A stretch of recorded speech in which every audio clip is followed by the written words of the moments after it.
My chosen Bible verse is from 2 Corinthians chapter 4, verses 7 through to 9.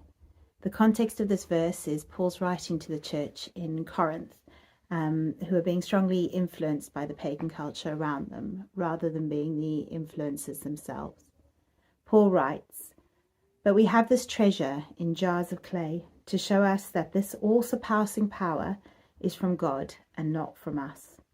We are hard pressed on every side, but not crushed, perplexed, but not in despair, persecuted, but not abandoned, struck down, but not destroyed."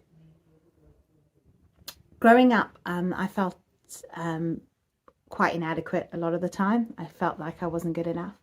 But when I became a Christian, it was that realization that it wasn't about who I was or I wasn't. It was truly down to the grace of God and faith in Him and His unconditional love for me.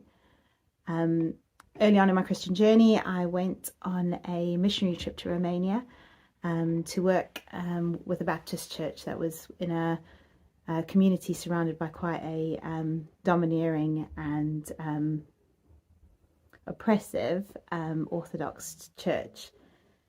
I remember being overcome by self-doubt, not knowing what I was doing there, surrounded by all these really godly people. And then this verse really spoke to me.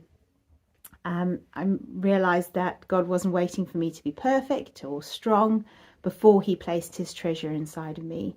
And that treasure is the light of His truth. And He is the potter. He molds us all into individual vessels for His treasure.